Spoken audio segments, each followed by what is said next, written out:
안녕하세요. 금요사건 파일 디바제시카입니다. 금요일 생방으로 유튜브에서 여러분과 만나고 있는데요. 오늘의 주제는 바로 전 남자친구와의 이별? 사실 남녀가 만나면서 이별은 흔한 일이죠. 물론 사랑도 하고 다투기도 하고 또 그러다 보면 감정이 나눠지기도 하고 싸우기도 하고요. 그런데 여기서 꼭 따르는 게 이별이라는 거죠.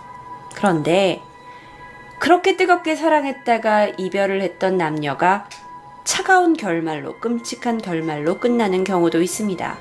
그런데 이별에 유독 남자가 가해자가 되는 가해자가 되는 경우가 많이 있어요.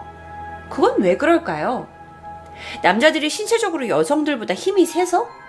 그것도 이유가 될 수 있겠지만, 심리학자들은요, 남자는요, 본능에서 그 소유욕이 여자보다 훨씬 강하다고 해요. 그래서 사귀는 이성을 내 거라고 생각을 하게 되죠. 내 거의 소유욕을 갖게 되는 거죠. 그래서 여자가 이별을 통보하게 되면 감히 네가? 라는 생각을 갖게 된다고 심리학자들이 말을 해요. 자, 한국에는요, 이별로 인한 살인사건이 점점 늘어나고 있는 실정입니다.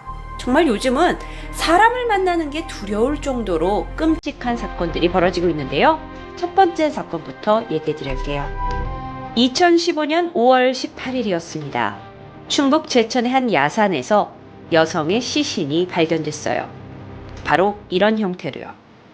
깊이 1m 정도 판 구덩이에서 시멘트로 안매장된 시신이었는데요. 완벽하게 가려지기 위해서 굴토와 철근까지 넣어진 채 발견됐습니다.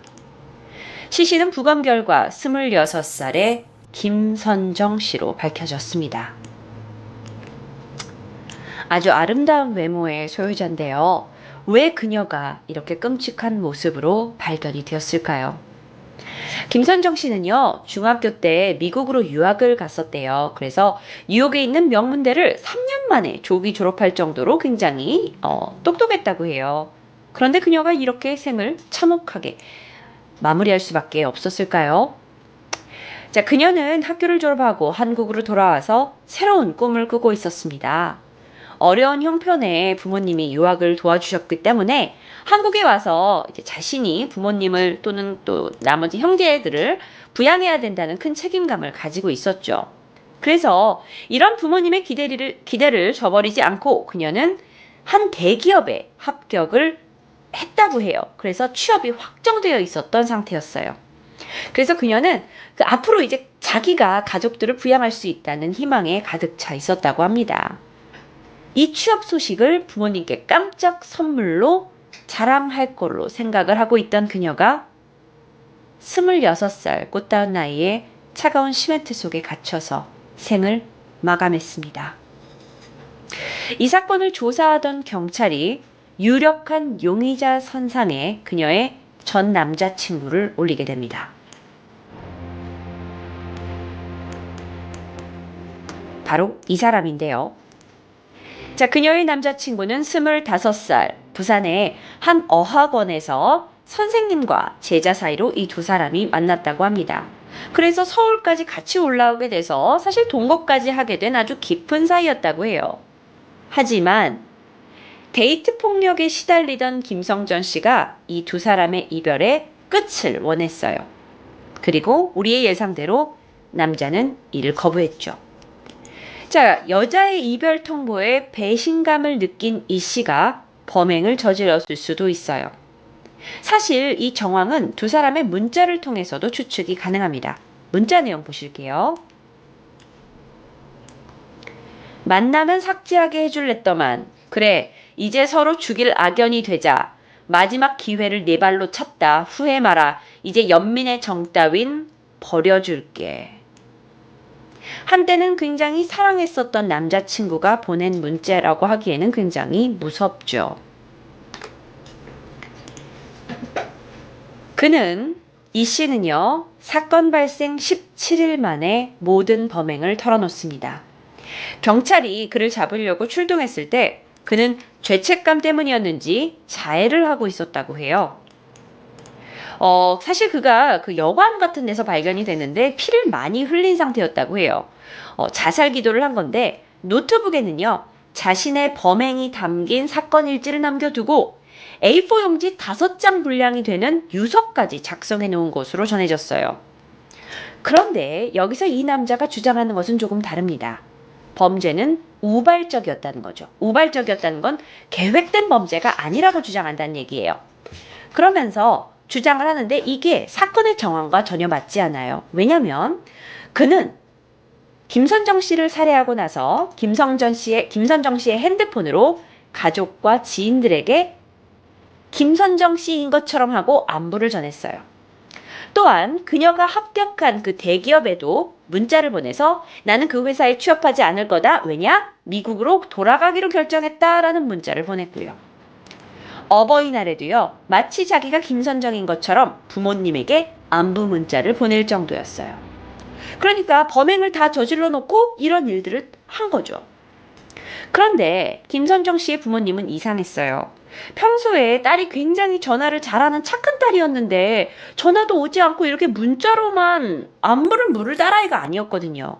그래서 부모님이 딸아이한테 전화를 했고 목소리를 낼 수 없는 이 씨는 전화를 받지 못했고요. 자, 이렇게 경찰까지 그리고 부모님까지 다 포위망이 좁혀져 오면서 그가 굉장히 불안감에 떨었던 것 같아요. 그래서 자해를 한 걸 수도 있고요.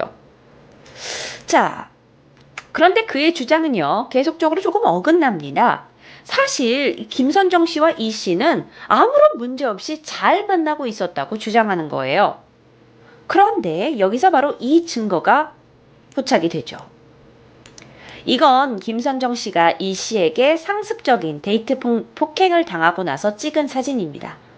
얼굴 부분에 빨갛게 이제 상처가 있는 것도 있고 이마에는 혹으로 보이는 것도 있죠.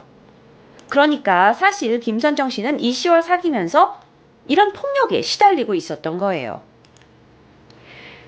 자, 결국 나중에 밝혀진 바에 의하면 이 씨는 김선정 씨의 목을 졸라 살해하고 인터넷으로 그 전에 미리 시멘트 사용법을 알아보고 렌트 차량을 예약한 후에 철물점에서 20리터 이상의 대형 물통 4개와 고무대야 2개, 그리고 대형 석쇠 8개를 구입하고 나서 그녀를 암매장합니다. 이게 우발적인 범죄였을까요? 그는 불안감을 떨치기 위해 이곳저곳으로 여행을 다녔다고 하는데요. 그저 도망 다닌 건 아니었을까요? 그의 범행 일지가 남아 있습니다. 그는 2015년 5월 2일 살인을 저질렀고요. 3일과 4일 사이에 시신 처리 방법을 고심한 후에 5일날 차량을 렌트하고 그 다음에 시멘트를 구입한 후에 6일, 7일 시멘트로 물하고 섞어서 암매장을 하고요. 11일날 렌트카를 반납하고 15일부터 이제 김선정 씨의 핸드폰으로부터 전화와 메시지를 여태까지 이제 보내놨는데 이제 지인들로부터 계속 전화 메시지가 들어오는 거예요. 그러면서 압박을 느끼고 18일날 호텔에서 잡히게 됩니다. 그는 한때 굉장히 다정했던 남자친구였어요. 그리고 김선정 씨 또한 한때 그를 굉장히 사랑했던 사이였고요. 하지만 결론적으로 그는 헤어진 여자친구에게 악의로 어떤 이제 화가 났다라는 표시만 하려고 했다고 하지만 사실 그의 결과는 암매장으로 이어졌고요. 게다가 현장 검증 과정에서 뻔뻔하게 이제 자신이 암매장을 하는 모습을 재현을 하면서 그의 김선정 씨의 부모님들은 오열하게 됐죠. 사실 그는 형량을 줄이기 위해서 이런 이제 자백들을 한 것 같아요. 나는 우발적으로 한 게 아니다. 그리고 나는 자수하려고 했었다라는 점들. 그런데 결국 그는 재판 과정에서 살인을 했고 시신을 유기했다라는 것 때문에 무기징역은 아니고 징역 18년이 선고가 돼서 현재 교도소에 수감 중이라고 합니다.